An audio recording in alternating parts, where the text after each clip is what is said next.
This tiny snail challenged a horse to a race, and what happened next shocked everyone. Stay till the end to find out why snails never get sore muscles.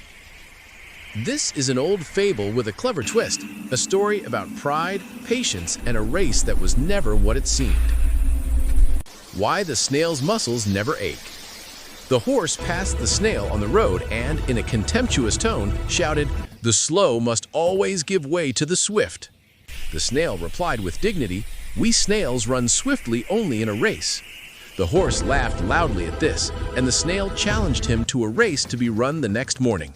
The horse accepted the challenge. The snail summoned all his cousin snails to him. "Look here, you fellas," said he. "Horseflesh is medicinal. It cures paining limbs and aching muscles. Do you want to have some?" All the cousin snails replied that they wouldn't mind a little bit of horseflesh. "All right," said the snail. "Now listen carefully to my instructions." He then told them to line the road for many miles and instructed that between each cousin snail, the distance was to be exactly 1 furlong. The snail went to sleep after that, and the cousin snails walked to their respective stations along the road.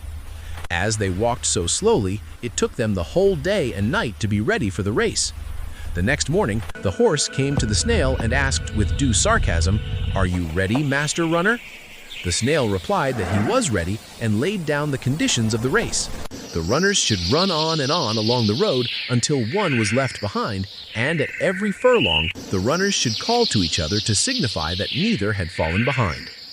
The horse agreed, and the race started. The horse ran swiftly, but the snail walked at a leisurely pace. At the first furlong, the horse shouted, "Are you still in the race, master runner?" "Of course I am," said a cousin snail, and the horse was really surprised. He stopped and looked round carefully and saw the cousin snail walking sedately by his side. The horse thought that the cousin snail was the snail and said, "I will outstrip you all right at the next furlong."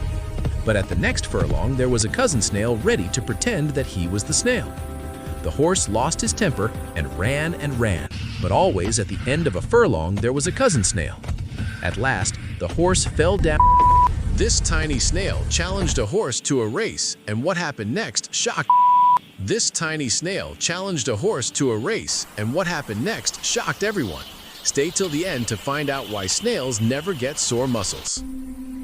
This is an old fable with a clever twist, a story about pride, patience, and a race that was never what it seemed.